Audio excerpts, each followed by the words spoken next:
Class ninth matter in our surrounding. आज हम आपको क्लास नाइन्थ के एक और chapter matter in our surrounding का बारे में बताएंगे।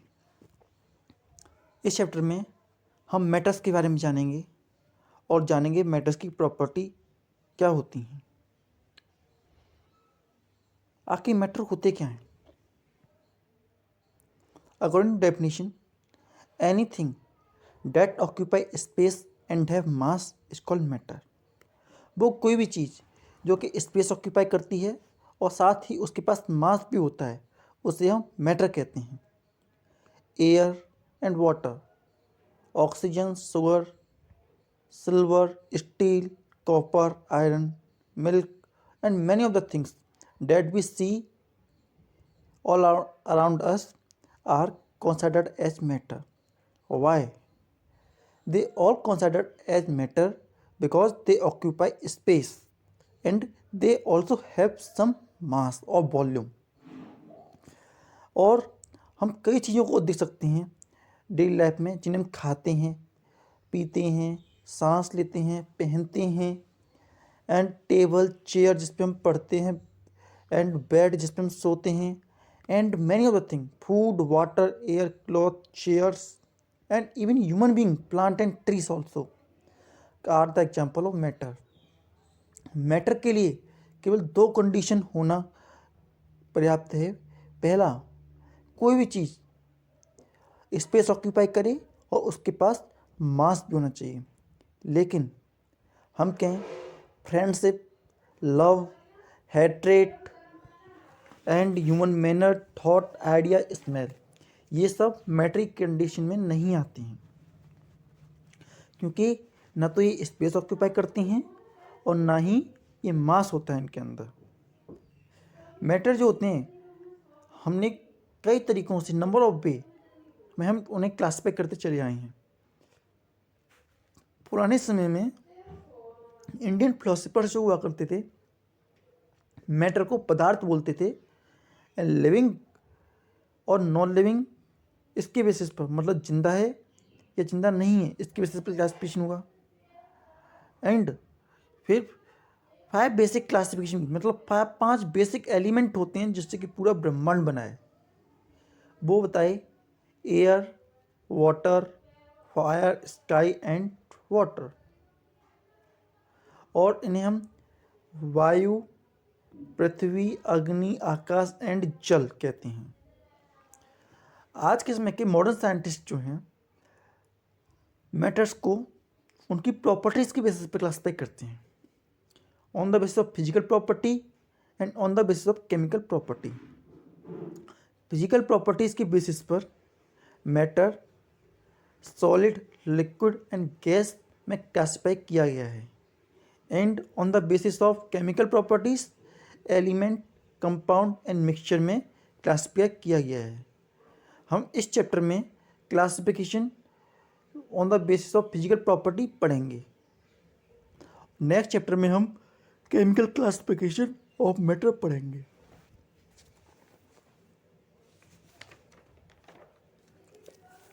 मैटर किससे मिलकर बना होता है? तो इसका आंसर है particle. Matter is made up of particle.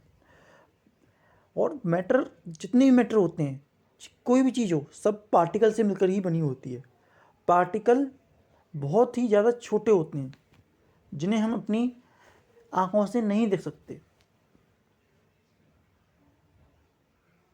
और इतने छोटे छोटे पार्टिकल्स जब कंबाइन होते हैं तो एक बड़ा मैटर बनाते हैं। जैसे स्मॉल रेन बॉल जो होती है, एक छोटी सी रेन ड्रॉप जो होती है, वो 10⁻21 पार्टिकल्स होते हैं उसके अंदर, इतनी छोटी सी के अंदर। तो हम ये कह सकते हैं पार्टिकल विच, और कौन से पार्टिकल्स होते हैं?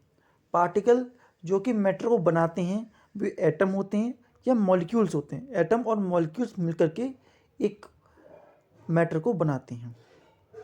नाउ मैटर के पार्टिकल को किसी ने देखा है क्या? हमने मैटर के पार्टिकल को आज तक नहीं देखा, तो हम ये कैसे मान सकते हैं कि मैटर के पार्टिकल एग्जिस्ट कर सकते हैं?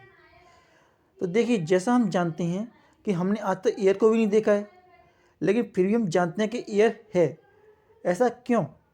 क्योंकि हमने एयर को नहीं देखा है, लेकिन हमने एयर के इफ़ेक्ट्स को ज़रूर देखा है। जब हमने एयर के इफ़ेक्ट को देखा है तो हम कह सकते हैं कि एयर जो होता है एग्जिस्ट कर सकता है।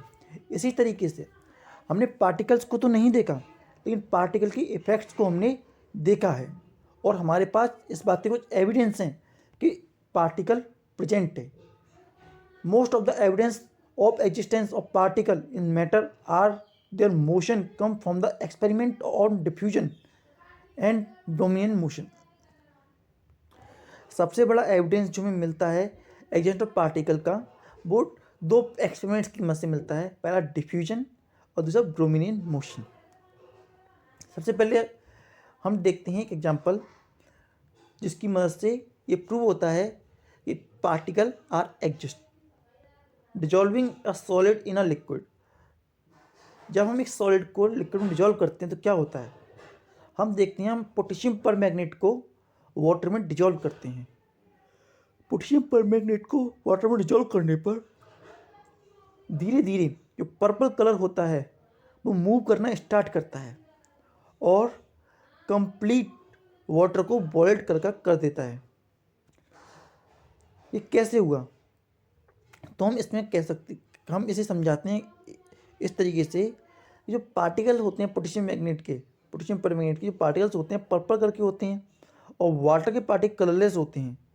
जब जो पर्पल कलर के पार्टिकल होते हैं पानी में डाले जाते हैं तो पार्टिकल एक दूसरे से अलग होना स्टार्ट होते हैं, और पर्पल कलर जो होता है सब स्प्रेड होना शुरू होता है पूरे वाटर के अंदर। धीरे धीरे स्प्रेड होता है और फिर वो ऊपर की तरफ उठता है।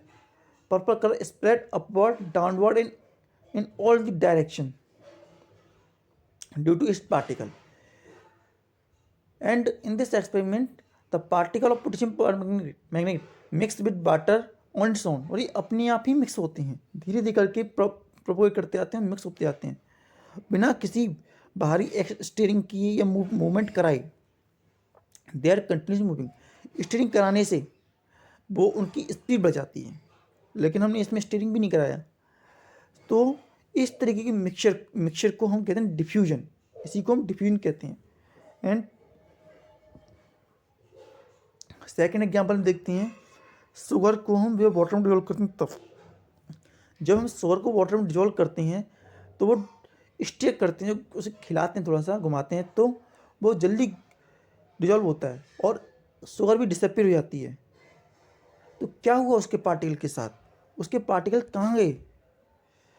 तो हम इसको कैसे एक्सप्लेन करें? क्योंकि मैं पोटेशियम परमैंगनेट में पार्टिकल दिख रहे थे, लेकिन इसमें तो कोई पार्टिकल हमें दिख नहीं रहा। तो हम इस बात को समझा सकते हैं by the idea of particle. मेरे से पार्टिकल आइडिया से कैसे समझा सकते हैं? हम कह सकते हैं शुगर और वाटर के पार्टिकल बहुत ही छोटे छोटे होते हैं, इसीलिए जो शुगर के पार्टिकल हैं उन्होंने वाटर के पार्टिकल के बीच में स्पेस फाइंड कर लिया और उसमें जाकर के वो सेटल हो गए। और इस तरीके से हमारी ये बात प्रूव हो जाती है कि पार्टिकल एग्जिस्ट करते हैं। और the tiny sugar particle break off from each solid sugar granule and these particle go into the space between the particle of water and mix with them. और हमें शुगर दिखती नहीं है, लेकिन जब हम पानी को पीते हैं तब हमें उसका टेस्ट पता चलता है। हम फिर उसके टेस्ट से पता करते हैं कि इसमें शुगर मिली है या शुगर नहीं मिली है। सेकंड एक्सपेरिमेंट है मिक्सिंग ऑफ टू गैसेस। दो गैसेस को मिलाना। जब हम दो गैसेस को मिलाते हैं, एक ब्रोमिनियन वेपर जो रेड कलर की होती है और एक कलरलेस जो नेचुरल एयर होती है, हम कुछ समय उन्हें लीव आउट कर दें तो जो एयर कलरलेस है उसमें ब्राउन वेपर वाली ब्रोमिनियन गैस जो है, जो रेड कलर में है थोड़ा सा, वो अपवर्ड मूवमेंट करती है। कुछ समय बाद दोनों ही रेड कलर के हो जाते हैं। इस तरीके से spreading up of Brownian motion in to into air, colourless air में जाना को हम कैसे डिफाइन कर सकते हैं? Both air and bromine motion जो होते हैं टिनी पार्टिकल्स से मिलकर बने होते हैं, जो कि एक दूसरे से कोलाइड करते रहते हैं। और डिफ्यूजन होता है। डिफ्यूजन का mean flow of liquid, solid, liquid, gas और flow of substance from high concentration area to low concentration area.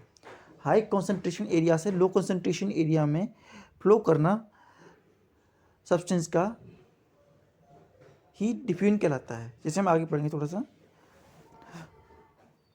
And जो एयर के पार्टिकल थे उनमें काइनेटिक एनर्जी प्रोड्यूस हुई, और काइनेटिक एनर्जी प्रोड्यूस होने की वजह से वो एक जगह से दूसरी जगह मूवमेंट किया, और मूवमेंट करके वो अपनी जगह को पहुंच गए।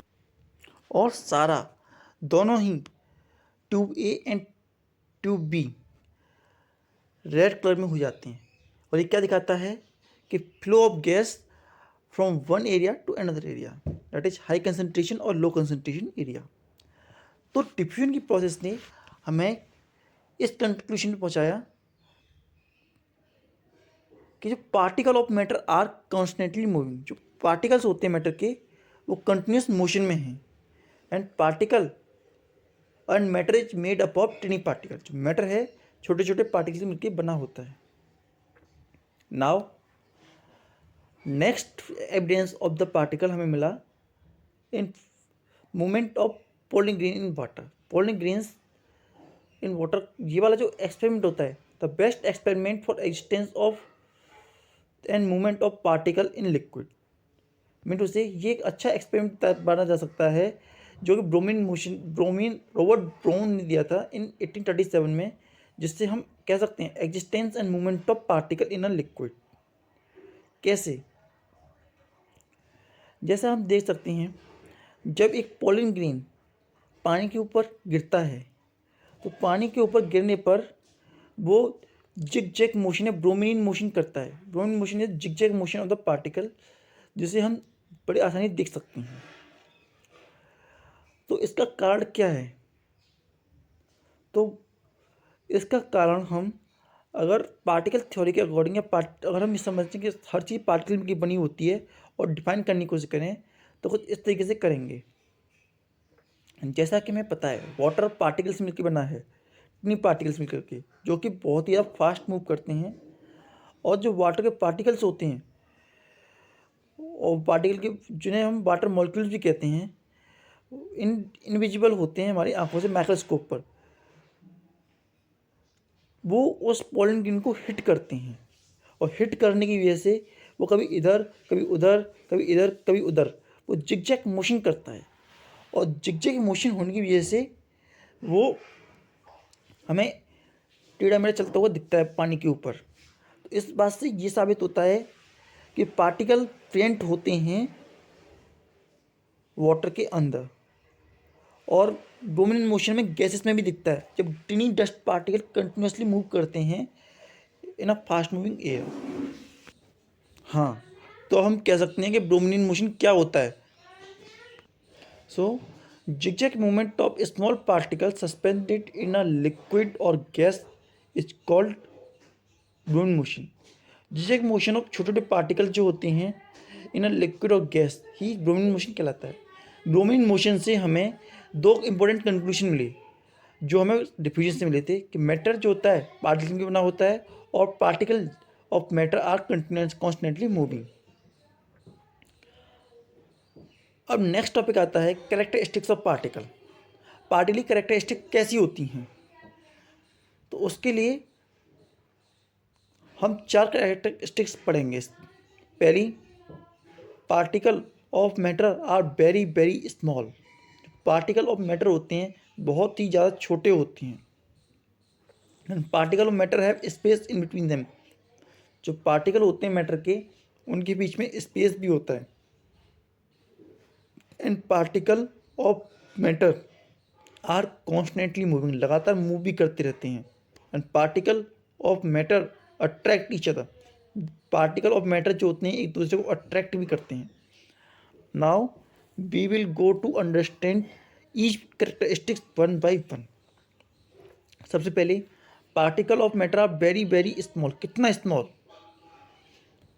इसका हम एक एग्जांपल लेते हैं। हम पोटेशियम पर मैग्नेट को जिसका मिक्स करते हैं और मिक्स करने के बाद उसका कलर जो आता है डीप ब्लू कलर आता है। अब डीप ब्लू कलर में हमने वाटर ऐड किया 10 ml और डाइल्यूट एंड डाइल्यूट करते गए उसे। और हमने बहुत ज़्यादा डाइल्यूट करने के बावजूद भी हमने देखा जो डीप पर्पल कलर था वो वेरी लाइट पर्पल कलर हो गया, लेकिन उसके बावजूद भी उसका कलर कम्प्लीटली गायब नहीं हुआ। तो इस बात को देखते हुए हम कह सकते हैं कि particle of matter are very very small. इतना स्मॉल कि हम ऐड ही ना सकते हैं। Second property, particle of matter have space in between them.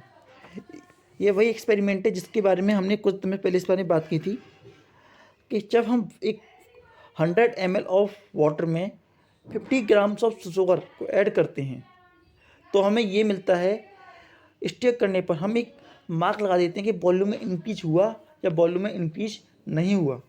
जब हमने उससे मिक्स किया तो हमने ये देखा कि जो 100 ग्राम का लेवल था वो 100 ग्राम के लेवल के ही बराबर रहा, उसमें कोई इंक्रीज नहीं हुआ। और कोई इंक्रीज नहीं हो पाया तो इस बात को देखते हुए हम क्या कह सकते हैं, जो पार्टिकल और शुगर के पार्टिकल जो थे वो वहाँ पे दब गए या फिर वहाँ पे गायब हो गए। इसलिए क्योंकि जो पार्टिकल वाटर के पार्टिकल हैं उनके बीच में स्पेस था और उन पार्टिकल की स्पेस के बीच में शुगर जो थी वो डिजॉल्व हो गई या मिक्स अटैच हो गई, जिसकी वजह से अब वहाँ पर लेवल नहीं बढ़ा लेकिन वो कंसनट्रेटेड हो गया, मतलब गाढ़ा ज़्यादा हो गया। तो इस बात से पता चलता है कि पार्टिकल के बीच में स्पेस भी होता है। And particle of matter are continuously moving.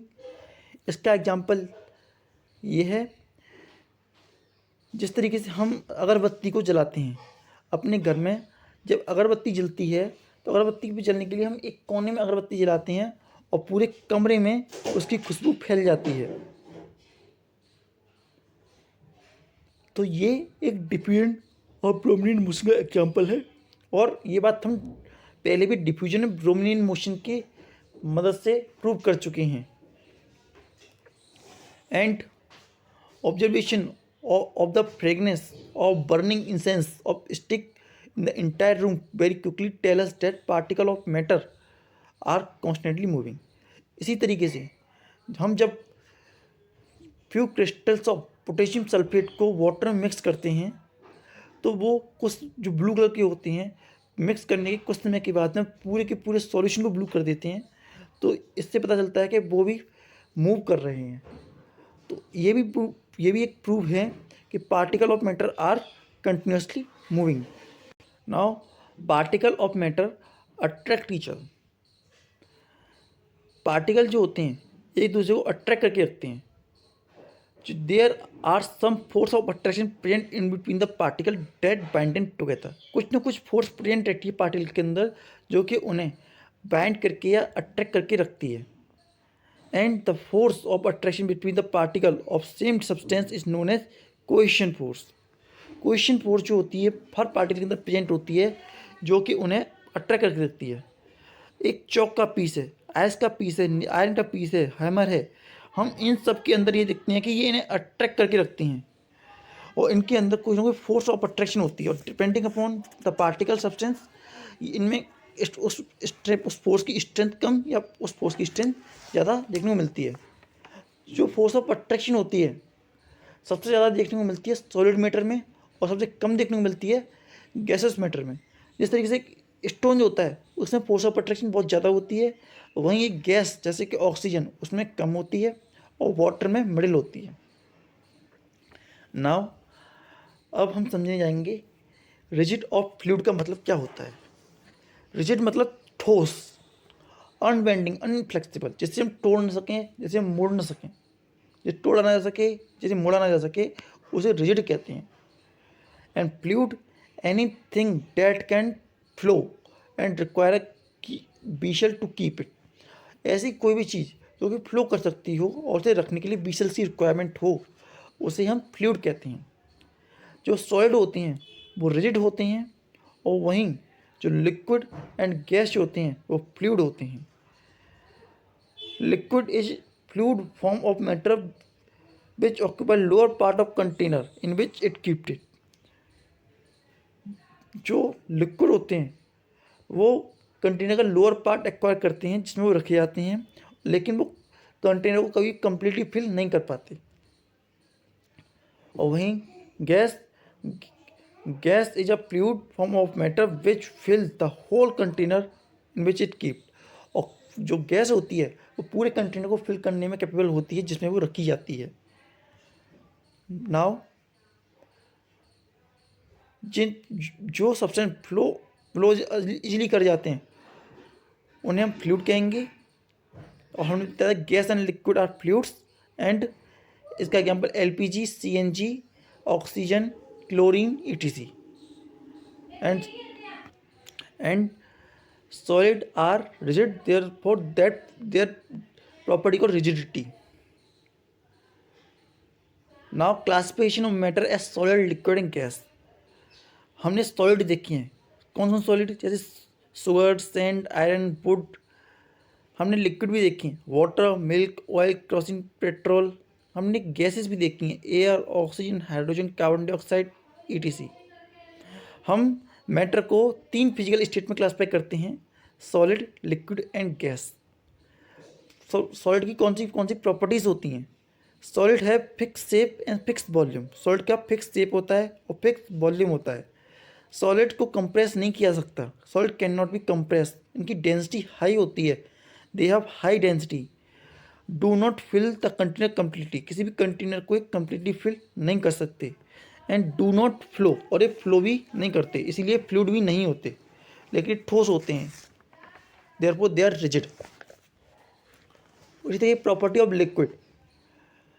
जो प्रॉपर्टी ऑफ लिक्विड में, लिक्विड है fix volume but no fix shape. Liquid का कोई फिक्स शेप नहीं होता और फिक्स साइज भी नहीं होता, लेकिन फिक्स वॉल्यूम होता है। और हम लिक्विड को जिसमें रख देते हैं वो उसी के शेप को एक्वायर कर लेता है। और लिक्विड को भी हम ज़्यादा कंप्रेस नहीं कर सकते। एंड जो मॉलिक्यूल है मॉडरेट डेंसिटी, या लिक्विड की डेंसिटी होती है मॉडरेट होती है, सॉलिड से कम होती है। सॉलिड की डेंसिटी ज़्यादा होती है। Liquid do not fill the container completely and they also flow easily. मतलब कंटेनर को कम्प्लीटली फिल नहीं कर सकते और ये आसानी से फ्लो कर सकते हैं। Now property of gas. Guys have neither a fix shape nor fix volume. Gases के अंदर फिक्स शेप और फिक्स वॉल्यूम नहीं होता है। And gas can B compress easily. Gases को हम कंप्रेस कर सकते हैं आसानी से छोटे से वॉल्यूम के अंदर। और गैस है वेरी टीनी डेंसिटी, मतलब कि उनकी डेंसिटी भी बहुत ही कम होती है। एंड गैसेस एक कंटेनर को कम्प्लीटली फिल कर देती हैं and they can flow easily. Now why substance are have different property in solid, liquid and gases. Solid और लिक्विड और गैसेस में अलग अलग प्रॉपर्टी क्यों होती है? हम काइनेटिक थ्योरी की बात करें, काइनेटिक थ्योरी ऑफ मैटर के अकॉर्डिंग, तो particle of matter are continuously in motion. Particle of matter जो होते हैं कंटिन्यूसली मोशन में होते हैं। अगर ऐसे सब्सटेंस जिनके पार्टिकल मोशन नहीं करते, ज़्यादा मोशन नहीं करते, केवल अपनी पोजीशन वाइब्रेट करते हैं, उन्हें सॉलिड कहते हैं। जिनके पार्टिकल मोशन तो करते हैं लेकिन एक लिमिट तक करते हैं और उनमें ज़्यादा फ्रीडम नहीं होता, तो ज़्यादा फ्रीडम नहीं होने की वजह से ऐसे सब्सटेंस को लिक्विड कहते हैं। और वहीं पार्टिकल ऑफ मैटर जो होते हैं, ऐसे मैटर पार्टिकल के जो ज़्यादा मोशन करते हैं, हाईली मूविंग कंटिन्यूस मोशन में रहते हैं, वो गैस में क्लासिफाई कर दिए जाते हैं। तो हम इसे कैसे क्लासिफाई करें? कुछ पॉइंट होते हैं जिनके बेसिस पे हम सबको क्लासिफाई कर सकते हैं सॉलिड, लिक्विड, गैस पे। फर्स्ट है स्पेस बिटवीन द पार्टिकल के बीच में स्पेस कितना है। And force of attraction in between the particle, particle के पीछे फोर्स ऑफ अट्रैक्शन कितनी है, and amount of movement of particle, और कितना पार्टिकल मूव कर रहा है। इन बातों के ऊपर हम सब्सटेंस को क्लासिफाई कर सकते हैं।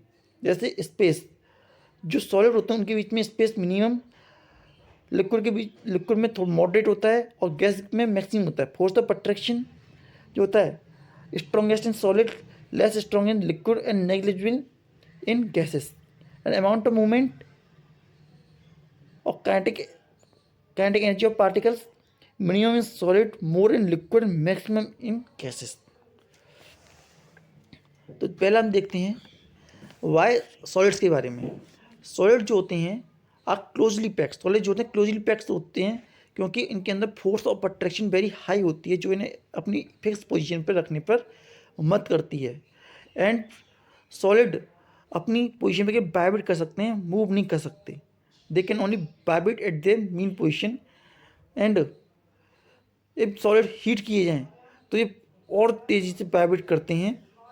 एंड सॉलिड के अंदर मिनिमम काइनेटिक एनर्जी भी होती है, और सॉलिड का शेप फिक्स होता है क्योंकि ये क्लोजली पैक्ड होते हैं, and their position are also going to fix, और इन्हें ज़्यादा कंप्रेस भी नहीं किया जा सकता क्योंकि इनके पास और स्पेस बचा ही नहीं होता और ये फिक्स होते हैं। और सॉलिड की डेंसिटी भी हाई होती है, जब पार्टिकल पास होंगे तो डेंसिटी भी हाई होगी।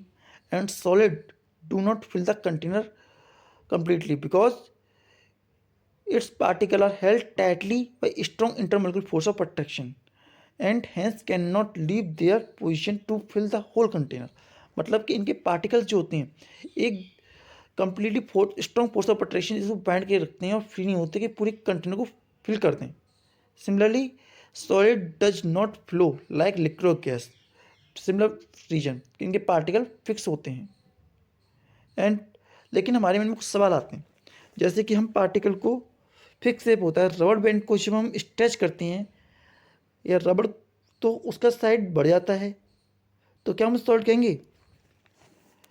यस, रबड़ बैंड को हम सॉलिड कह सकते हैं बिकॉज उसका जो शेप चेंज हो रहा है under the influence of force, जब हम उसे फोर्स लगा रहे हैं तब उसका शेप चेंज हो रहा है। And when the force removed, जब हम उसकी फोर्स रिमूव कर देते हैं तो वो अपने ओरिजिनल शेप में आ जाता है। सेकंड क्वेश्चन, हम ये कहते हैं कि जो सॉलिड है वो कंटेनर को फिल नहीं करते या उनका शेप फिक्स होता है, तो हम शुगर और सॉल्ट को हम अलग अलग शेप में रखते हैं तो वो उनका शेप तो चेंज हो जाता है। एक्चुअली ये बात जो है, शुगर और सॉल्ट के जो पार्टिकल होते हैं छोटे होते हैं, तो छोटे पार्टिकल होने की वजह से वो कंटेनर में आ जाते हैं। लेकिन हम ये कहें कि वो जब हम एक छोटे छोटे पार्टिकल को कहते हैं कि इसको देखो, तो उसका ओरिजिनल शेप बदलता नहीं है, उसका शेप फिक्स रहता है। जैसे एक शुगर का शेप जो होगा वो फिक्स रहेगा, उसमें कोई चेंज नहीं आएगा। इसलिए हम कह सकते हैं कि वो अपने फिक्स शेप पे ही रहते हैं। इंडिविजुअल पार्टिकल में फिक्स शेप पे, चाहे रखे वो किसी चीज़ में भी हों। हम देखो स्पंज की बात करें, sponge can be compress, sponge को कंप्रेस कर सकते हैं, तो क्या हम उसे सॉलिड कहेंगे? तो इसको इस तरीके कह सकते हैं क्योंकि उसे हम कंप्रेस किया है, क्योंकि उसके अंदर पोर्स हुए हैं लेकिन और उसमें से एयर बाहर गई है, लेकिन जैसे ही हम उसको छोड़ते हैं तो वो अपने ओरिजिनल पोजीशन में आ जाता है। नाउ इन लिक्विड्स, हम लिक्विड में देखते हैं the particle are close together but they are not as close in solid, कि क्लोज तो होते हैं लेकिन इतने क्लोज नहीं होते जितना कि सॉलिड के अंदर होते हैं। इसका रीज़न ये है कि इनके अंदर फोर्स ऑफ अट्रैक्शन कम होता है as compare to solids. And liquid have not fix shape size, क्योंकि इनके पार्टिकल फिक्स पोजीशन पे नहीं होते और लेस फोर्स ऑफ अट्रैक्शन होने के कारण ऐसा होता है। और फिक्स वॉल्यूम इसलिए है because at a given temperature the space between the particle are fix, मतलब कि दिए गए टेम्परेचर पर जो पार्टिकल बीच में स्पेस होता है वो फिक्स होता है, और पार्टिकल बीच में स्पेस फिक्स होता है इसलिए इनका वॉल्यूम फिक्स होता है। इन्हें ज़्यादा कंप्रेस नहीं किया सकता क्योंकि पार्टिकल पास होते हैं। एंड इनकी डेंसिटी भी इसलिए हाई होती है क्योंकि पार्टिकल ज़्यादा क्लोज होते हैं। And liquid do not fill the container, क्योंकि इनके पार्टिकल के बीच में इंटरमोलिकुलर फोर्स होता है जो कि इन्हें लीव नहीं करता कि ये पूरे कंटेनर को फिल कर सकें। एंड लिक्विड जो होते हैं फ्लो कर पाते हैं because it particle are able to slide, क्योंकि इसके पार्टिकल जो होते हैं एक पार्टिकल के ऊपर स्लाइड करने के कैपेबल होते हैं। जो लिक्विड होते हैं उनके शेप एंड साइज तो फिक्स होता है, नहीं होता, शेप एंड साइज फिक्स नहीं होता। इसका हम एग्जांपल लेते हैं। हम एक बीकर लेते हैं, एक ग्लास लेते हैं, कॉनिकल फ्लेक्स लेते हैं एंड एक फ्लैट बॉटम फ्लेक्स लेते हैं और इन तीनों वाटर फिल करते हैं सेम वाटर, और सेम वाटर फिल करने के बाद हमें इनका अलग अलग शेप और अलग अलग साइज देखने को मिलता है। तो इस बात को देख करके हम कह सकते हैं कि लिक्विड का फिक्स वॉल्यूम होता है लेकिन फिक्स शेप एंड साइज नहीं होता है। Liquid has a fix shape, liquid has no fixed shape and it acquires the shape of that container in which they are put in, but they have fixed volume. Now next point is gases. In gases particle are much far apart from one another. Particle जो होते हैं एक दूसरे से फार apart होते हैं as compare to solid and liquid. इसलिए reason इनका ये है कि उनके बीच में फोर्स ऑफ अट्रैक्शन कम होती है एंड इनका fix shape and fix size नहीं होता है, क्योंकि सिमिलर रीजन पार्टिकल अपनी फिक्स पोजीशन पे नहीं होते हैं एंड फिक्स वॉल्यूम भी नहीं होता है क्योंकि इनके पार्टिकल की फिक्स पोजीशन नहीं होती एंड इन्हें कंप्रेस किया जा सकता है क्योंकि इनके बीच में स्पेस बहुत होता है, और लो डेंसिटी क्योंकि पार्टिकल बहुत आपस में दूर दूर होते हैं और कंटेनर को कम्प्लीटली फिल कर लेते हैं क्योंकि इनकी काइनेटिक एनर्जी हाई होती है और फोर्स ऑफ अट्रैक्शन जो इन्हें रोक के रखता है वो भी बहुत कम होता है एंड गैसेस आसानी से फ्लो कर सकते हैं बिकॉज ये कम्प्लीटली फ्री होते हैं जिधर चाहे उधर मूव करने के लिए। जो गैस का ना फिक्स शेप होता है ना फिक्स वॉल्यूम होता है। हम सेम अमाउंट की गैस एक लॉन्ग बैलून एंड एक राउंड बैलून में फिल करते हैं तो हम देख सकते हैं कि गैसेज जो होती हैं दोनों ही कंडीशन में अलग अलग शेप और अलग अलग वॉल्यूम देती हैं। इसको देखते हुए कह सकते हैं कि उनका ना तो कोई फिक्स शेप होता है और ना ही फिक्स वॉल्यूम होता है। हम ये दिखाते हैं कि सॉलिड को हम सिरिंज ये दिखाने के लिए कि सॉलिड लिक्विड को कंप्रेस नहीं किया सकता लेकिन गैस से कंप्रेस किया जा सकता है। हमने पिस्टन लिए और पिस्टन को लेकर के दबाया, एक रबड़ कॉक लगा दी पिस्टन के नीचे। हमने पहले एक सिरिंज में सॉल्ट भरा, नमक भर लिया और दूसरे में हमने वाटर भर लिया और तीसरे में हमने गैस फिल कर ली। अब हमने इन तीनों को दबाया, तो जब हमने सॉल्ट वाले को दबाया और पूरी जोर से दबाया तब भी उसमें कोई चीज़ नज़र नहीं आया।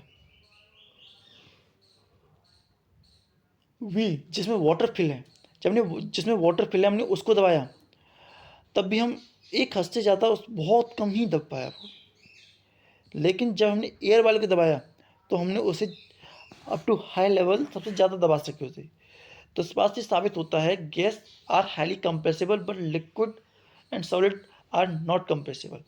इसीलिए हम गैसेस को एलपीजी और सीएनजी टाइप की जो गैसेस होती हैं उन्हें हम हाईली कंप्रेस्ड गैस कहते हैं। जैसे CNG highly compressed gas and जो एलपीजी होती है वो भी कंप्रेस्ड कुकिंग गैस होती है। Next point, diffusion. डिफ्यूजन का मीन्स होता है spreading out and mixing of substance with another substance due to its motion. Means से एक सब्सटेंस का दूसरे सब्सटेंस में मिल जाना ड्यू टू द मोशन ही डिफ्यूजन कहलाता है। डिफ्यूजन को हम कहते हैं flow of substance from high concentration area to low concentration area. High concentration area वो एरिया होता है जिसमें कि उसकी मात्रा ज़्यादा होती है एंड लो कंसनट्रेशन एरिया वो होता है जिसमें उसकी मात्रा कम होती है। Diffusion is the property of matter which is based upon the motion of its particle के मोशन पर डिपेंड करता है। और डिफ्यूजन जो होता है गैसेस में सबसे ज़्यादा होता है, लिक्विड में उनसे कम, और सॉलिड में सबसे कम होता है, लेकिन देखने को जरूर मिलता है। और rate of diffusion increase on increasing temperature of diffusion, जैसे जैसे टेम्परेचर बढ़ता जाता है डिफ्यूजन का रेट भी इंक्रीज होता जाता है। डिफ्यूजन इन गैसेस, गैसेस के अंदर डिफ्यूजन कैसे होता है? जैसे हमने देख रखा है, हम अगर कहीं पे मछली बन रही हो या स्वादिष्ट खाना बन रहा हो, तो हम अपने घर के कोने में बैठे हैं तो हमें स्मेल आना स्टार्ट हो जाती है, क्योंकि जो पार्टिकल्स हैं वो स्मेल को अपने साथ लेके आते हैं। एक कुछ अच्छा सा परफ्यूम है और उस परफ्यूम को लगाया जा रहा है, और तो उसकी स्मेल एक कोने में लगाई जाए तो कुछ समय के बाद वो उसकी स्मेल पूरे कमरे में फैल जाती है, तो इसे हम डिफ्यूजन कहेंगे। और ये गैसेस के अंदर फास्ट होता है। The smell of food being cooked reach us even from a constable distance by the process diffusion. And इसी तरह अगरबत्ती जो होती है, अगरबत्ती एक जगह पे जलाई जाए तो पूरे कमरे में उसकी खुशबू आ जाती है, जिस and smell of perfume spread due to the diffusion of perfume vapour into it. जो परफ्यूम के वेपर होते हैं वो उसे जल्दी से जल्दी डिफ्यूज करा देते हैं। डिफ्यूजन इन लिक्विड्स, लिक्विड में डिफ्यूजन कैसे होता है? जैसे हमने देखा था पोटेशियम परमैंगनेट इनटू वाटर, अपने आप डिफ्यूजन हो रहा था, उसमें high concentration area to low concentration area, जो पार्टिकल्स होते हैं पोटेशियम परमैंगनेट के डिफ्यूज हो जाते हैं वाटर के अंदर। एंड इसी तरीके से spreading of blue colour of copper sulphate, copper sulphate का ब्लू कलर डिफ्यूज हो रहा था। एंड स्प्रेडिंग ऑफ इंक, जो इंक होती है पानी के अंदर अपने आप मिक्सअप हो जाती है। And carbon dioxide and oxygen gas present in air diffuse into water, water में डिफ्यूज हो जाती हैं like lake, river, sea and dissolve in it. इसीलिए जो मछली होती हैं, मछली और प्लांट होते हैं एक्वेटिक, वो वहाँ उससे सांस लेते हैं। और rate of diffusion in liquid is much faster than that in solid, solid comparison में रेट ऑफ डिफ्यूजन बहुत ज़्यादा फास्ट होता है। डिफ्यूजन इन सॉलिड्स, सॉलिड में भी डिफ्यूजन होता है, लेकिन सॉलिड में जो डिफ्यूजन होता है उसकी रेट बहुत ही ज़्यादा कम होती है as compare to diffusion in liquid and gases. जो हम लिक्विड और गैसेस में डिफ्यूजन देखते हैं उसके कंपेरिजन में सॉलिड में डिफ्यूजन स्लो होता है, लेकिन होता ज़रूर है। जिस तरीके से हम अगर एक ब्लैक गोल्ड को कुछ समय के लिए अनक्लीन रखते हैं तो उस पर 10-15 दिन बाद हम देखेंगे कि चौक है उससे चिपक चुकी है। तो ये डिफ्यूजन का एग्जाम्पल होता है कि चौक के जो पार्टिकल्स होते हैं वो सरफेस ऑफ ब्लैक बोर्ड से चिपक चुके हैं। इस तरीके हम दो मेटल ब्लॉक को लें और दो मेटल ब्लॉक को कुछ सालों के लिए रखते हैं, तो कुछ समय के बाद हमें पता चलेगा कि वो दोनों मेटल जो है आपस में अटैच हो चुके हैं, कॉन्टैक्ट में आ चुके हैं। Diffusion of solid substance into another solid substance is slow that many people think the diffusion does not take place in solid at all. तो हमारे मन में ये बात आ जाती है कि डिफ्यूजन सॉलिड्स में होता ही नहीं है, लेकिन इन एक्चुअल सॉलिड में भी डिफ्यूजन हमें देखने को मिलता है। Now next topic is temperature and unit of temperature. Temperature क्या होता है? Temperature is a degree of hotness और कोल्डनेस, मतलब कोई चीज़ कितनी गर्म है और कितनी ठंडी है उसे बताने के लिए हम जिस चीज़ का यूज़ करते हैं उसे टेम्परेचर कहते हैं।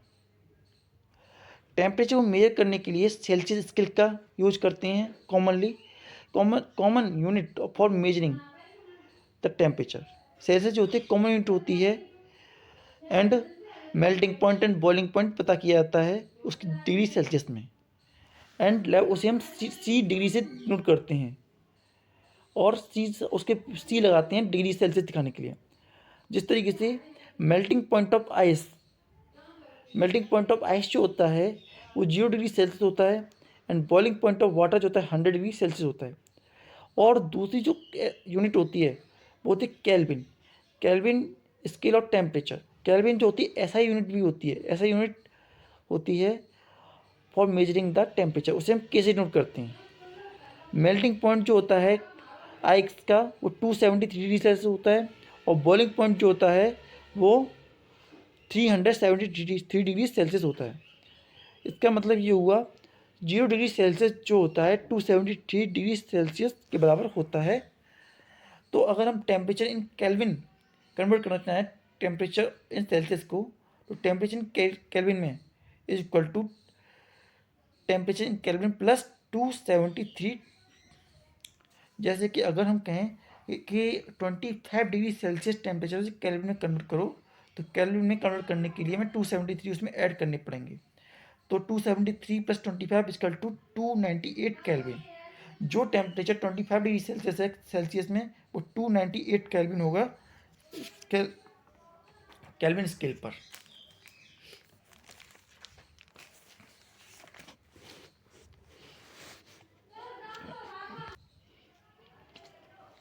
इस बात को देख करके हम इस बात की कंक्लूजन पहुंचते हैं, to convert the temperature on Celsius in the Kelvin we have to add 273 degree Celsius. मतलब कि हमें केल्विन से और सेल्सियस से केल्विन में कन्वर्ट करना है तो 273 हमें ऐड करने पड़ेंगे, और हमें केल्विन से सेल्सियस में कन्वर्ट करना है तो 273 डिग्री सेल्सियस हमें रिड्यूस करना पड़ेगा। Now next topic, changing of state of matter. हमारे पास 3 स्टेट ऑफ मैटर होती हैं, solid state, liquid state and gases state, और हम इन तीनों को कन्वर्ट कर सकते हैं। जैसे वाटर जो होता है सॉलिड फॉर्म में आइस की फॉर्म में होता है, लिक्विड फॉर्म में वाटर होता है, और स्टीम फॉर्म में, और जो गैसेस फॉर्म में स्टीम होती है। हम 2 तरीक़ों से किसी भी मैटर की स्टेट को चेंज कर सकते हैं। First, by changing the temperature and by changing the pressure. और हम कैसे करते हैं, अब हम इसको देखते हैं। Effect of changing the temperature, पहले देखते हैं हम टेम्परेचर को चेंज करके किस तरीके से किसी ऑब्जेक्ट का स्टेट को चेंज कर सकते हैं। First, solid to liquid change, जिसे हम मेल्टिंग बोलते हैं। The process in which a solid substance change into liquid on heating. मतलब जब हम किसी ऑब्जेक्ट को गर्म करते हैं और गर्म करके उसे हम सॉलिड से लिक्विड में कन्वर्ट कर दें, तो उस प्रोसेस को हम मेल्टिंग बोलते हैं। And temperature at which substance melt, जिस टेम्परेचर पे आकर के सब्सटेंस मेल्ट होता है उसे उसका मेल्टिंग पॉइंट बोलते हैं। And melting point of substance is a measure of force of attraction between the particles. और मेल्टिंग पॉइंट जो होता है पार्टिकल के बीच में फोर्स ऑफ अट्रैक्शन कितना है, ये पता करने का एक जरिया होता है। जैसे कि मेल्टिंग पॉइंट ऑफ आइस होता है 0 डिग्री सेल्सियस होता है, and melting point of wax जो मोम होता है उसका 60 डिग्री सेल्सियस होता है, and melting point of iron 1535 degree Celsius होता है। जब when a solid is heated sufficiently, if its physical state change and become a liquid, mean to say जब उसे एक सफिशिएंट अमाउंट ऑफ टेम्परेचर मिल जाता है तो वो अपनी सॉलिड स्टेट छोड़ के लिक्विड स्टेट में आ जाता है। और सॉलिड से लिक्विड में कन्वर्ट होने वाली प्रोसेस को हम बोलते हैं मेल्टिंग। सेकंड होती है लिक्विड टू गैस चेंज, जिसे हम बॉइलिंग और वेपराइजेशन भी कहते हैं। The process in which liquid substance change into gases rapidly on heating. जब हम किसी ऑब्जेक्ट को लिक्विड सब्सटेंस को हीट करते हैं और वो हीट करने पर वेपर फॉर्म में कन्वर्ट हो जाए, गैस फॉर्म में कन्वर्ट हो जाए, उसे हम बॉइलिंग कहते हैं। और जिस टेम्परेचर पर आकर के वो लिक्विड स्टेट से गैस स्टेट में जाता है उसे हम बॉइलिंग पॉइंट कहते हैं। जो वाटर होता है उसका बॉइलिंग पॉइंट 100 डिग्री सेल्सियस होता है। एल्कोहल का जो बॉइलिंग पॉइंट होता है 78 डिग्री सेल्सियस होता है। एंड बॉइलिंग पॉइंट जो होता है वो भी फोर्स ऑफ अट्रैक्शन, कितना फोर्स ऑफ अट्रैक्शन है उसे पता करने का तरीका होता है। मरकरी में अगर 357 डिग्री सेल्सियस है तो इसका मतलब ये उसके फोर्स ऑफ अट्रैक्शन ज़्यादा है। And when a liquid is heated it change it's physical state and become gas. मतलब जब एक लिक्विड को हीट किया जाता है तो अपनी फिजिकल स्टेट चेंज करके वो गैस में कन्वर्ट हो जाता है। Now gas to liquid change को हम कंडेंसेशन कहते हैं। जिस the process of changing gas into liquid by cooling is called condensation. मतलब जब हम एक गैस को कूल करते हैं और कूल करके वो जब लिक्विड में कन्वर्ट हो जाती है तो इसी प्रोसेस को बोलते हैं कंडेंसेशन। और कंडेंसेशन जो होती है रिवर्स प्रोसेस होती है वेपराइजेशन की। जैसे कि हम एक केतली को लेते हैं, केतली को पानी गर्म करते हैं और कुछ समय के बाद ठंडा हो जाता है तो और वो लिक्विड में अपने आप कन्वर्ट हो जाता है। इसका एग्जांपल एक कंडेंसेशन का एग्जांपल है। और कंडेंसेशन का एग्जांपल जो है हमारे डेली लाइफ में बादलों का एग्जांपल है, जो समुद्र से बनते हैं और समुद्र से बने हुए हीट होने पर बादल बनते हैं और जब ठंडे हो जाते हैं तो बारिश बन के गिरने लगते हैं। Liquid to solid change freezing कहलाती है।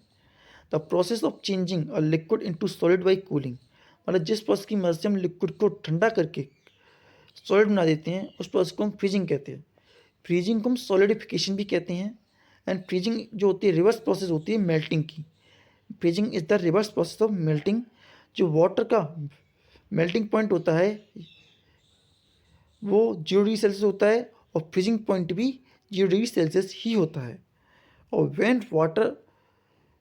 when a liquid is cooled, its temperature get low and loss of energy due to which it start to slowly and it become cooled and becomes solid. ठंडा होने पर उसकी kinetic energy कम होती है, kinetic energy कम होने से उसका motion कम होता है और मोशन कम होने की वजह से वो एक फिक्स जगह पे रुक जाता है। तो state of matter can change by changing the temperature. हम किसी भी स्टेट की किसी भी ऑब्जेक्ट की स्टेट को चेंज कर सकते हैं अगर हम उसका टेम्परेचर को चेंज करते हैं। तो हमने देखा कि हम एक ऑब्जेक्ट को सॉलिड में भी कन्वर्ट कर सकते हैं, लिक्विड में कन्वर्ट कर सकते हैं और गैस में भी कन्वर्ट कर सकते हैं। हमने सॉलिड को हीट कर दिया और लिक्विड में कन्वर्ट कर दिया तो प्रोसेस का नाम दिया मेल्टिंग। जब हमने लिक्विड को हीट किया और गैस स्टेट में कन्वर्ट कर दिया तो हमने बोला बॉइलिंग। जब हमने गैस स्टेट को कूल किया और कूल करके उसे लिक्विड फॉर्म में कन्वर्ट कर दिया तो बोला कंडेंसेशन। जब हमने लिक्विड स्टेट को कूल किया और सॉलिड स्टेट में कन्वर्ट कर दिया तो उसे हमने बोला फ्रीजिंग।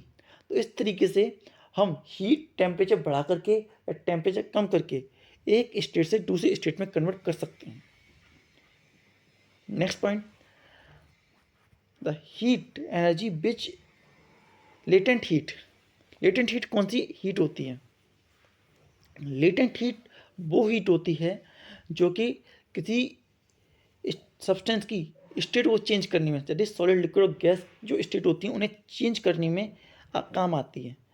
जो लेटेंट हीट होती है वो उस समय कोई टेम्परेचर में राइज देखने को नहीं मिलता। तो heat energy which has to be supply to change the state of substance, वो हीट एनर्जी जो कि किसी सब्सटेंस की स्टेट को चेंज करने के लिए सप्लाई की जाती है उसे हम लेटेंट हीट कहते हैं। लेटेंट हीट में टेम्परेचर नहीं बढ़ता है। और 100 डिग्री सेल्सियस है तो 100 रहेगा, 0 डिग्री सेल्सियस है तो 0 रहेगा। Latent heat does not cause a rise in temperature of the substance. Latent heat केवल प्रोवाइड की जाती है to overcoming from the force of attraction between the particle of the substance and during the change in state. मतलब जब state change हो रही होती है तो उसी कंडीशन में उनके फोर्स ऑफ अट्रैक्शन पार्टिकल से तोड़ने के लिए हीट प्रोवाइड की जाती है, टेम्परेचर को राइज करने के लिए नहीं। जो लेटेंट हीट ऑफ फ्यूजन होती है दो तरह की होती है, latent heat of fusion and latent heat of vaporisation. Latent heat of fusion जो फोर्स हीट होती है वो सॉलिड से लिक्विड फॉर्म में कन्वर्ट करने के लिए प्रोवाइड की जाती है। Heat required to convert solid into liquid state called latent heat of fusion and heat required to convert liquid state into vapor state is called latent heat of vaporization।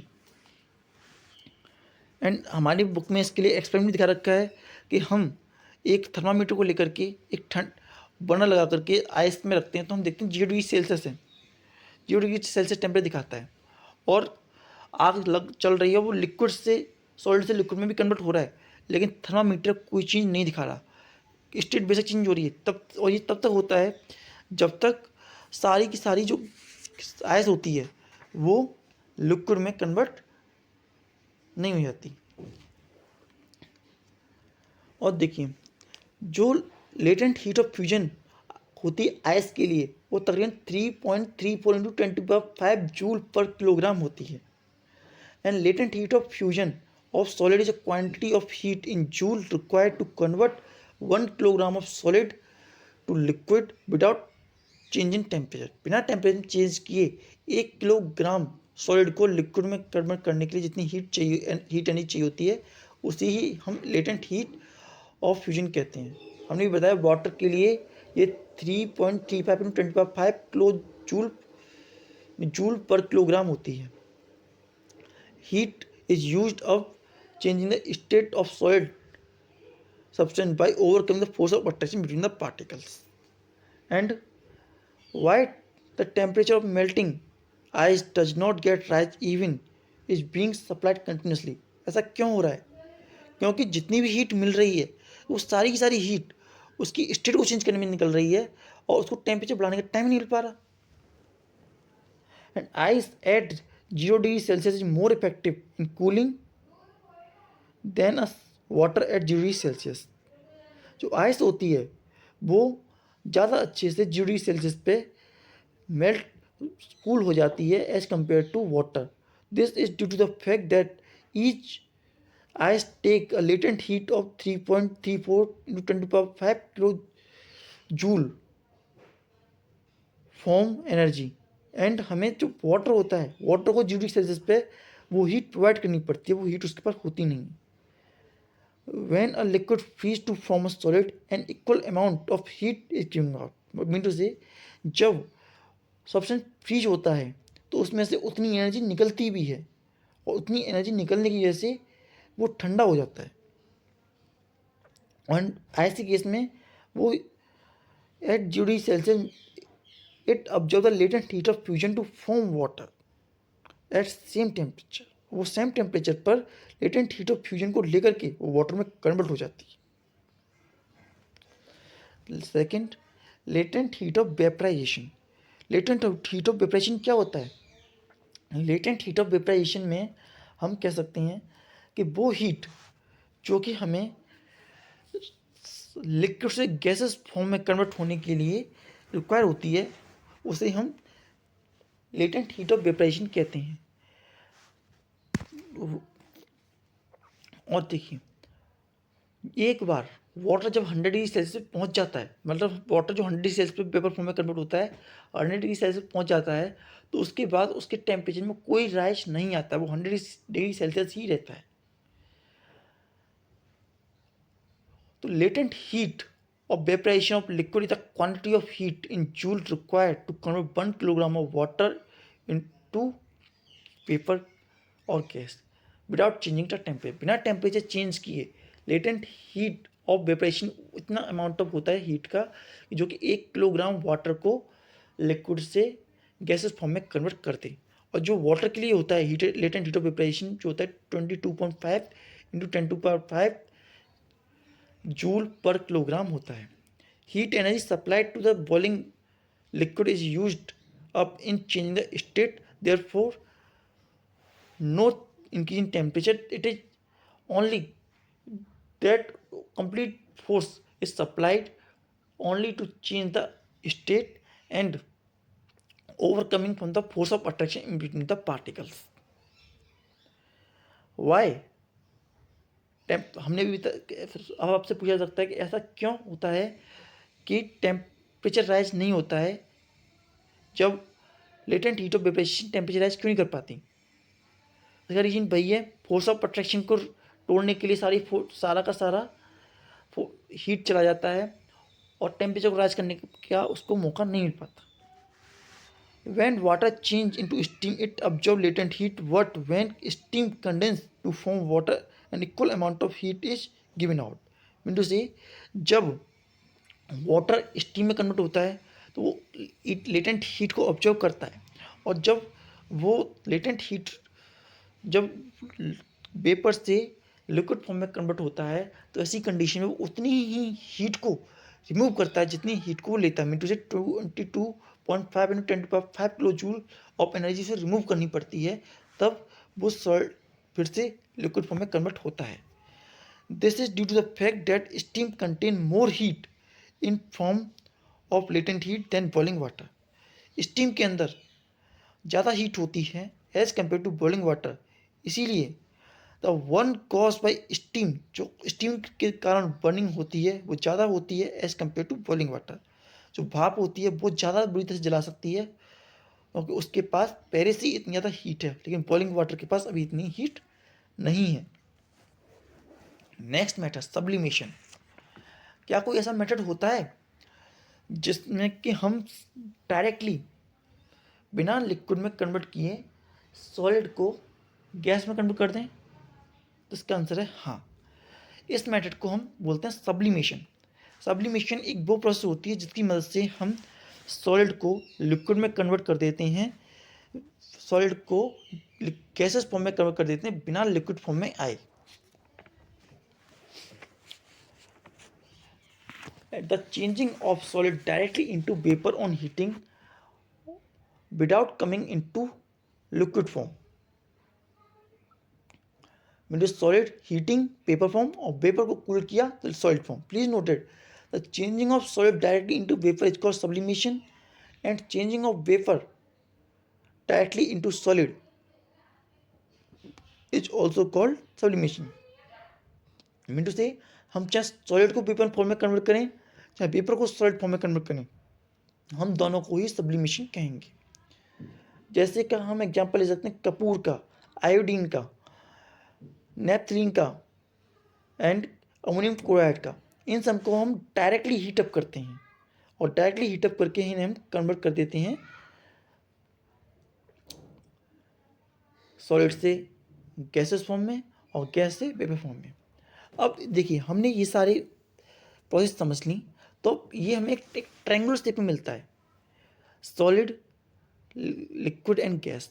Solid से liquid में convert करना है तो melting, and liquid से solid में करना है तो फ्रीजिंग। अगर हमें लिक्विड से गैस में करना है तो कंडेंसेशन, लिक्विड से गैस में करना है तो बॉइलिंग, एंड गैस से कंडेंसेशन में, गैस से लिक्विड में करना है तो कंडेंसेशन। अगर हमें गैस से सॉलिड में करना है तो भी सब्लिमेशन, और हमें सॉलिड से गैस में करना है तो भी सब्लिमेशन। तो एक ट्रायंगुलर शेप में बन गया। एक ट्रायंगुलर शेप में बनने का मतलब ये हुआ कि स्टेट को कन्वर्ट करने के लिए ये इस प्रोसेस होती हैं: freezing, melting, condensation, boiling, sublimation. Now अब हम दूसरा फॉर्म देखते हैं कि हम किस तरीके से उसको चेंज कर सकते हैं, स्टेट को चेंज किए बिना। जैसे हम किस तरीके से प्रेशर बढ़ा करके कम करके स्टेट को चेंज कर सकते हैं। Physical state of matter can also be change by changing the pressure. Pressure को चेंज करके भी हम किसी ऑब्जेक्ट की फिजिकल स्टेट को चेंज कर सकते हैं। जैसे हम एक गैस को लेते हैं, गैस को पिस्टन में रखा और हमने उसे दबाया। जब हमने इसे कंप्रेस किया तो गैस के पार्टिकल पास आए और पास आए। जब बहुत ज़्यादा पास आ गए तो वो एक लिक्विड की फॉर्म में कन्वर्ट हो गए। तो इस तरीके से हम गैसेस को लिक्विफाई कर सकते हैं। लो प्रेशर पे हम गैसेस को, low pressure and constant temperature पर gas can be liquefied by applying pressure and lowering the temperature. हम टेम्परेचर को लो करें और गैसेस को और प्रेशर अप्लाई करें तो हम गैसेस को लिक्विड में कन्वर्ट कर सकते हैं। और इसका एग्जांपल है ऑक्सीजन। ऑक्सीजन को हम लिक्विड फॉर्म में कन्वर्ट कर सकते हैं bye lowering the temperature and increasing the pressure. Ammonia gas can also be liquefy at lower temperature and high pressure. Carbon dioxide और ड्राई गैस जिसे कहते हैं also store under high pressure. The conversion of solid carbon dioxide into carbon dioxide gas change of state is caused by decrease in pressure. जब pressure decrease होता है तब, और pressure decrease होता है तब कार्बन डाइऑक्साइड में कन्वर्ट हो जाती है dry ice. Next topic is evaporation. Evaporation क्या होता है?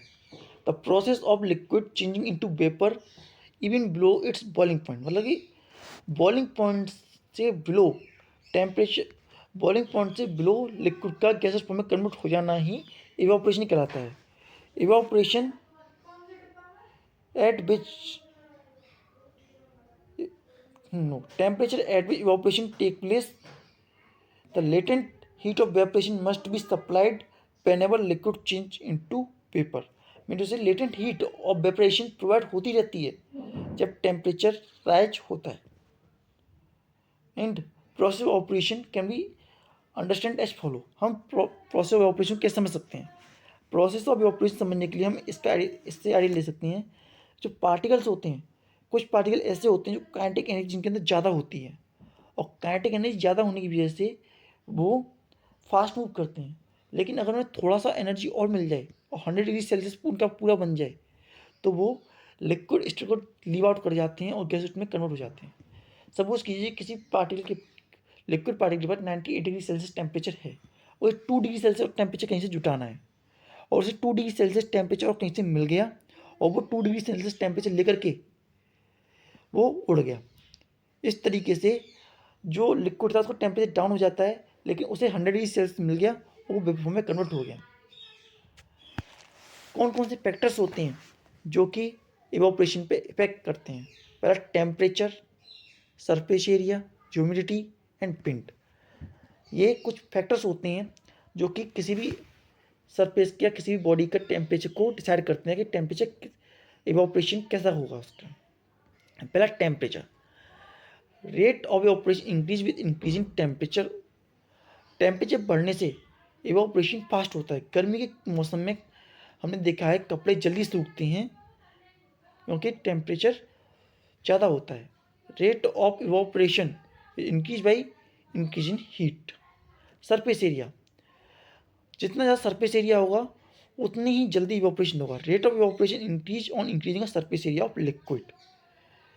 जैसे अगर हम किसी कपड़े को एक गुड़मुड़ी करके रख दें छोटे से एरिया में तो वो इतनी जल्दी नहीं सूखेगा, लेकिन वहीं अगर हम इसे फैला दें तो फैलाने के बाद में वो जल्दी उसके सूखने के चांसेस रहते हैं। एंड ह्यूमिडिटी ऑफ एयर, हवा में पानी की मात्रा। अगर ह्यूमिडिटी कम होगी, lesser is the humidity faster will be the evaporation. Evaporation fast होगा। जैसे कोस्टल एरिया पर रेनी सीजन्स में जो क्लॉथ्स होते हैं वो बड़े लंबे समय में सूख पाते हैं क्योंकि वहाँ पे पानी में नमी होती है, मतलब कि हवा में नमी होती है। एंड विंड स्पीड, अगर स्पीड तेज होगी, हवा तेज होगी तो कपड़े जल्दी सूखेंगे या इवोपरेशन जल्दी होगा।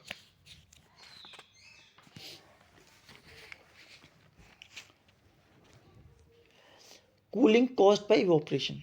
इवोपरेशन जो होता है कूलिंग इफेक्ट भी देता है। Cooling caused by evaporation based on the fact that when liquid evaporate its draw the latent heat of vaporisation from anything which it touch.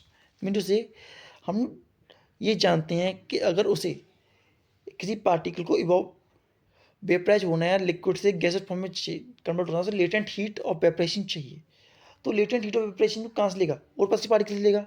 और और पास के पार्टिकल से उसने कुछ एनर्जी ली, तो एनर्जी लेने के बाद वो उड़ेगा, तो उसने तो 100 डिग्री सेल्सियस ले लिया, लेकिन 1 डिग्री सेल्सियस जो था वो दूसरे पार्टिकल कम हुआ। तब दूसरे पार्टिकल कम हुआ तो उनके टेम्परेचर में डिक्रीजमेंट देखने को मिला। इसी तरीके से जो मटका होता है समर सीजन में जब हम मटके का पानी पीते हैं वो ठंडा रहता है, उसमें भी यही फिल्म काम करता है। पिचर प्लांट या मटका जैसे कहते हैं, पिचर। एंड इसी तरीके से जब हम बहुत ज़्यादा स्वेटिंग हो जाती है तो स्वेटिंग होने के बाद हमें भी ठंडा लगने लगता है। ठंडा लगने का रीज़न यही रहता है कि वो स्वेट जो है हमारे अंदर से हीट ऑब्जर्व करता है और latent heat of vibration observe करता है और लिक्विड से गैसेस फॉर्म में कन्वर्ट हो जाता है और हमें कूलिंग इफेक्ट देता है। एंड इसीलिए हम गर्मियों के मौसम में हमें कॉटन क्लॉथ जो होते हैं ज़्यादा कंफर्टेबल होते हैं as compare to woollen cloth, क्योंकि वो जो होते हैं जल्दी पानी को सुखाते हैं। जो पसीना आता है उसे जल्दी सुखा देते हैं, लेकिन यहाँ से हमें कूलिंग इफेक्ट मिलता है। और फैन भी यही करता है। फैन जो होता है हमारे रेट ऑफ इवोपरेशन को इंक्रीज कर देता है। वो कोई हवा को ठंडा नहीं करता, वो केवल हमारे रेट ऑफ इवोपरेशन को बढ़ा देता है। और रेट ऑफ इवोपरेशन के बढ़ने से हमें ऐसा लगता है कि ठंडा लगता है, ठंडा लगता है हमें थोड़ा सा। और देखिए desert cooler better on heat and on hot and dry day desert cooler होता है हॉट एंड ड्राई डे में ज़्यादा अच्छा काम करता है इसी वजह से, क्योंकि उसमें ज़्यादा मात्रा में पानी इवापोरेट होता है और ज़्यादा मात्रा में पानी इवापोरेट होगा तो ठंडा रहेगा. It is common to observe that we are able to sip hot tea faster from saucer than a cup. Mean say हम hot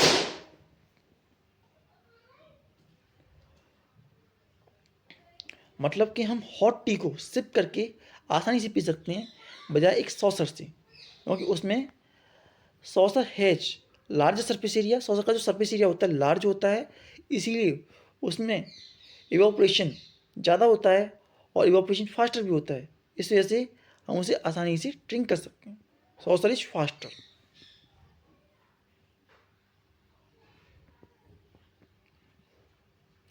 to solve presence of water vapour in air. हम ये साबित करते हैं कि वाटर वेपर प्रेजेंट होती है air के अंदर. इसका एग्जांपल कहाँ से देखते हैं? जैसा कि हम देख सकते हैं, हम आइस को रखते हैं, आइस को एक ग्लास में रखते हैं, तो कुछ समय के बाद वो जो वाटर होता है उसके बाहर कुछ वाटर कलेक्ट हो जाता है. तो ये वाटर कहाँ से आता है? ये वाटर जो होता है इसका जो रीजन है, असल में ये रीजन ये होता है कि जो आइस होती है वो कूल्ड होती है, तो उसके अराउंड में जो एटमॉस्फेयर वाटर है उसे भी कूल कर देती है.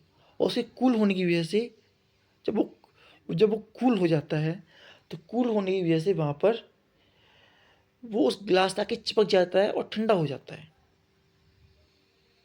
हम अपने बचपन में ये सोचते थे कि वो जो आइस होती है बाहर निकल के आती है, लेकिन जब हमें ये बात समझ में आया असल में आइस बाहर निकल के नहीं आती. जो एयर में वाटर प्रेजेंट होता है, एयर में जो वाटर प्रेजेंट होता है वही वाटर जम जाता है और उससे अटैच हो जाता है. The formation drop of water outside the surface of tumble contain crust of ice so that presence of water in air. ये साबित करता है कि जो वाटर होता है एटमॉस्फेयर में प्रेजेंट है.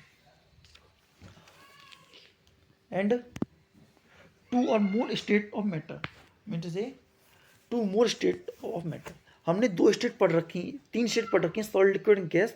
इसके अलावा भी 2 और स्टेट होती हैं, उनका नाम है plasma and boss-Einstein concentration. Plasma जो होती है it's mixture of free electron and ions. Plasma जो होता है मिक्सचर होता है फ्री इलेक्ट्रॉन्स एंड आयंस का, और इसे हम 4th स्टेट भी कहते हैं. Plasma occurs in nature stars. जो स्टार्स होते हैं उनके अंदर प्लाज्मा हमें देखने को मिलता है. प्लाज्मा क्रिएट होता है वेरी हाई टेम्परेचर पर. Sun and other star glow because of presence of plasma in them. Sun और बहुत से स्टार जो होते हैं ग्लो कर पाते हैं क्योंकि उनके अंदर प्लाज्मा प्रेजेंट रहता है. Plasma can also make earth Plasma can also be made on earth by passing electricity through gas at very low pressure. हम प्लाज्मा अर्थ पे बना सकते हैं इलेक्ट्रिसिटी में लो गैस को पास करके at low pressure. In a discharge tube, जो fluorescent tube होती हैं और न्यून साइन बल्ब होते हैं वो उनके अंदर प्लाज्मा ही होता है. Plasma make fluorescent bulb and neon sign bulb glow. And 5th state in 1920 में एक इंडियन साइंटिस्ट थे जिन्हें सत्येंद्र नाथ बोस कहते थे. उन्होंने कुछ कैलकुलेशन किए और 5th स्टेट ऑफ मैटर उन्होंने दिया. On the basis of the calculation Albert Einstein predict the existence of 5th state of matter. उनकी कैलकुलेशन देखते हुए एल्बर्ट आइंस्टाइन ने 5th स्टेट ऑफ मैटर को बताया, जिन्हें उन्होंने नाम दिया बॉस आइंस्टाइन कंडेंसेशन BEC, और से ही हमने 5th स्टेट ऑफ मैटर बोला. And finally achieve 3 scientist Cornell and Ketterle and Wieman of USA. उन्होंने इसको एक्सपेरिमेंटली प्रूव करके भी दिखाया. By cooling of gas of extremely low density 100th the density of normal air to super low temperature. ये एक super low temperature पर हमें एक कंडीशन मिलती है. तो इसी के साथ हमारा चैप्टर कंप्लीट होता है. हमने इस चैप्टर में क्या क्या पढ़ा? हमने इस चैप्टर में जाना मैटर क्या होता है? मैटर जो होता है, हम किसको मैटर कहेंगे? हम मैटर उसको कहते हैं जो स्पेस ऑक्यूपाई करता है और जिसके अंदर मास होता है। हमने ये जाना कि अर्ली बेसिस पर हम किस तरीके की क्लास पे कर सकते हैं। हमने जाना कि आज इसमें हम फिजिकल प्रॉपर्टी और केमिकल प्रॉपर्टी के बेसिस पर क्लासिफिकेशन करते हैं और सारे मैटर पार्टिकल से मिलकर बने होते हैं।